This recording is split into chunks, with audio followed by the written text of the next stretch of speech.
The crisis in the Middle East is deepening with no clear end in sight. The United States, Israel, and their allies step up strikes against Iran. Amid the intensifying conflict, the Philippine government says contingency measures are in place to protect Filipinos overseas. A Filipino caregiver was killed in a strike in Israel. On the Newsmaker, Philippine Ambassador to Israel, Eileen Mendiola.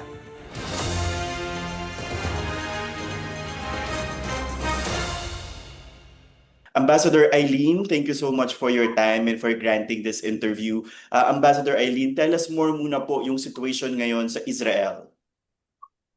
Hello, Tristan, and to your viewers. No, so today is day 3 of the state of emergency here in Israel. What started as a declaration of a preemptive strike by the U.S. and Israel last February 28 has continued, and Iran has replied back with multiple attacks throughout the day, throughout the past 2.5 days already.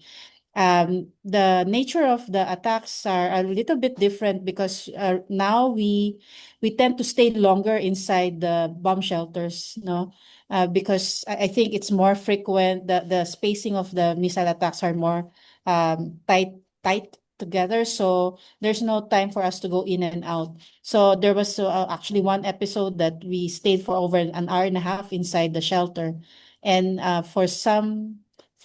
was also a time when we figured out that we literally stayed in the bomb shelter in and out for 3 hours straight.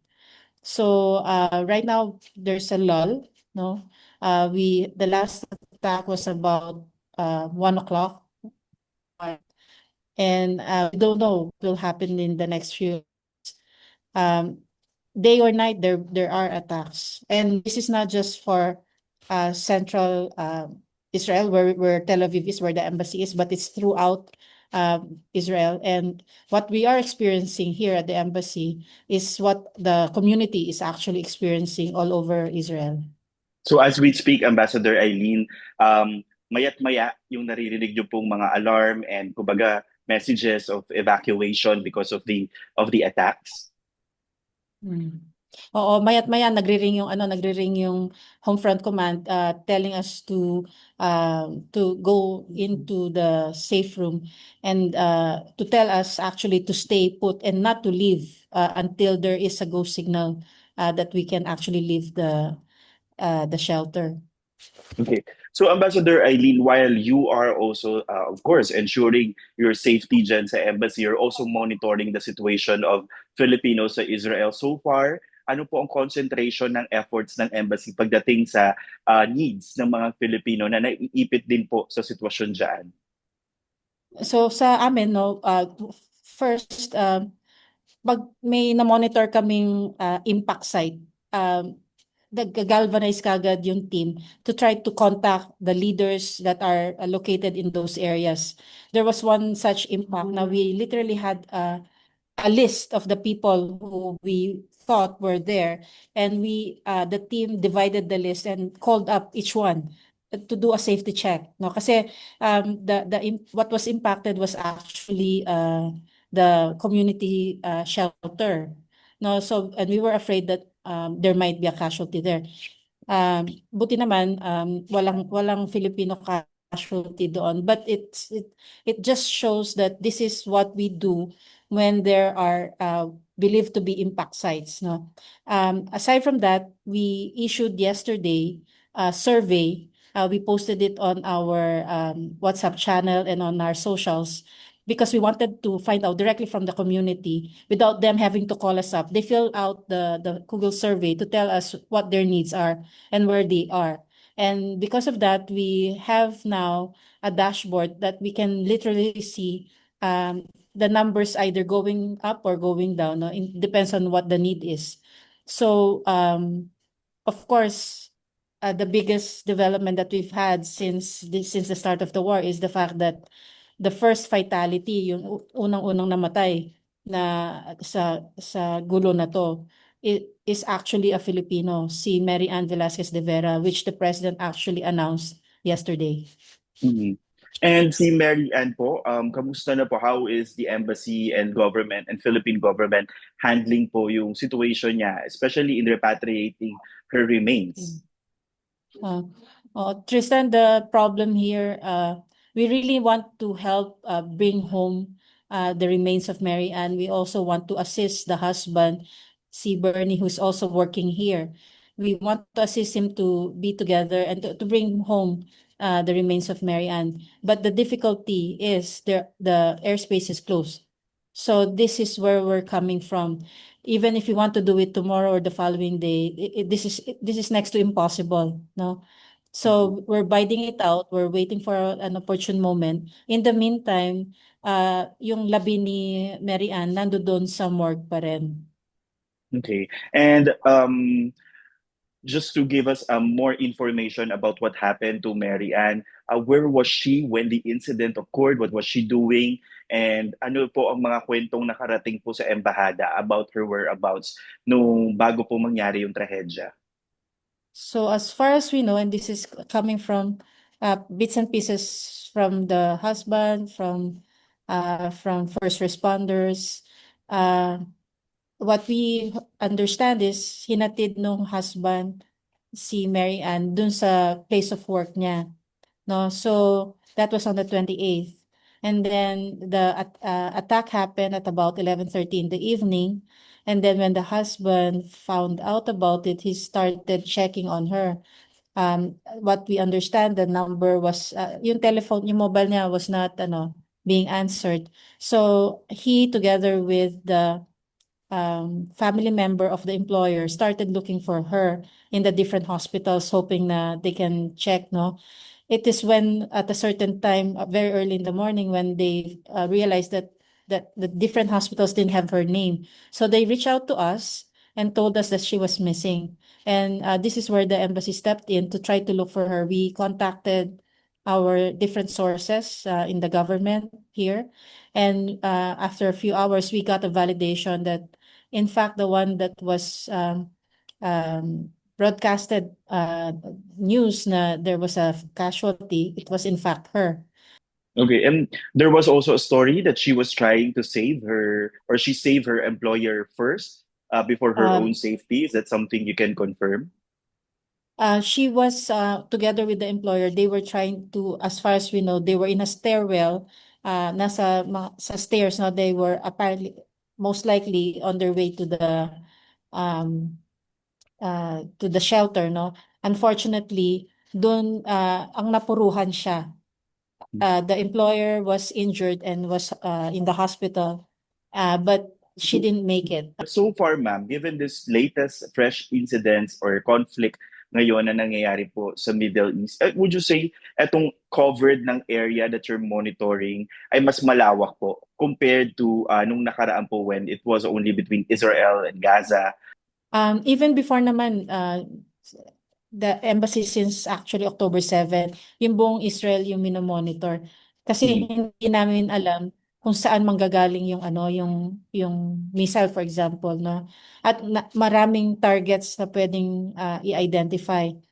I just wish I could actually show you some of the Mhm. images that we see kung saan naka-pinpoint yung mga umuulan na Oh. miss.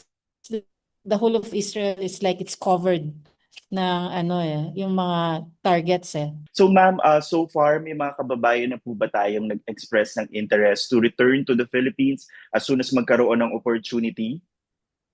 Hmm. Nung when we issued we sent out a survey, we received up as of now 32 OFWs have indicated their desire to be repatriated. But ang caveat diyan nga, paano namin sila i-repatriate kung nagkakagulo yung region, Mhm. 'di ba? The whole region it's a mess basically.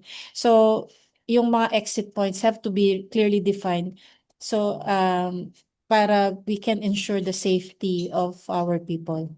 I heard nga in your previous interviews that hindi mo bibigyan or at least you wouldn't allow a land repatriation na hindi assured yung safety ng mga babiyahe po.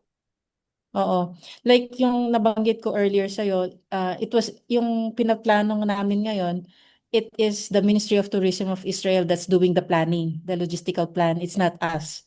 Mm. Ang nagiging role lang namin to link the two together, to link the Filipino tourists and the Ministry of Tourism ng Israel para they can work together to make sure that the person is safely on board yung transport na inorganize ng Israeli government. Ito, so far, itong 32 Filipinos po, nasaan po sila, ma'am? Are they in a shelter or in different locations? And we'll just Different gather. locations. Different locations and we will just gather. Ito nga, pati yung pag-gather, yan problematic din kasi we're on strict lockdown na we're not supposed to gather at all. So that's where one of the issues that we need to contend with also. So sa ngayon, ma'am, anong bawal lang po na activities gawin ngayon sa Israel? Bawal po ba lumabas for unnecessary activities? Ah, bawal mag-congregate indoors or outdoors, walang trabaho, walang eskwela. Ang mga bukas yung mga I think there might be some restaurants that are open. Wala daw kasi hindi ka pa kami lumalabas pero ang Mm. mga bukas are mga fruit stands, mga grocery stores. Yan lang yung mga bukas. So for the ordinary people, whatever nationality, the activities are just around this fact na you walk the dog very near your place, you buy your essentials and then go back to your place. Kasi you have to take shelter. Actually, Mm. we've seen some images ngayon. Some of the um, maybe Israelis na yung nakita kong mga images, they've pitched their tents already dun sa mismong sa mga shelters, sa mga community shelters. So doon na sila permanente. They bring everything there. They bring their pets also. So they're waiting it out doon sa community shelters, sa public shelters. Okay. And for our kababayans naman po, may ba gumawa ng mga Pilipino na nag-tent na rin or nasa ano pa po sila, mga employer din nila? Karamihan kasi ng mga kababayan natin, they work in households or in Mm. nursing homes, no? So doon sila nagsistay. For those na are not staying in, kumbaga yung parang in and out lang sila dun sa trabaho nila, they would have to find their own shelters, either en route papunta dun sa employer nila or dun sa malapit sa bahay nila. Ambassador, last few questions na lang po. Paano po yung alert level ngayon, ma'am? Is there any recommendation from the Philippine Embassy in Israel to raise the alert level po na meron tayo ngayon sa Israel? The alert level is sustained at alert level 2. Um, uh, our situation is a little bit different from the other posts then. Mm. And if I judge by the number of requests that are coming in, iba nung nag-level 3 kami, ang laki talaga. The reason also na nag-level 3 nun, kasi ang laki-laki ng demand for repatriation. So right now, wala, it's not comparable yet, no, yet. Mm. Still manageable, no? Kasi many of our kababayan still would like to stay on here uh, and continue working. Mensahe na lang po, ma'am, sa, of course, sa mga kababayan natin sa Israel, might be able to watch this interview. And of course, sa mga mahal din po nila sa buhay na nag-aalala din po sa sitwasyon ng mga Pilipino sa Israel. Mm. Thank you very much, Tristan, sa pagbigay mo ng oportunidad na to sa akin, no. Una po sa mga kapamilya diyan sa Pilipinas, meron gumagana po yung telephone lines, mobile phones, internet dito, hindi ho nawalan 'yan. So just reach out to your family members na kumustahan lang sila. But don't be surprised din kung ayaw din nila mag-usap ng matagal kasi inaantay din nila na baka sumirena ulit, no? So syempre iba din kung minsan yung concern kapag nandito na, no? Mm.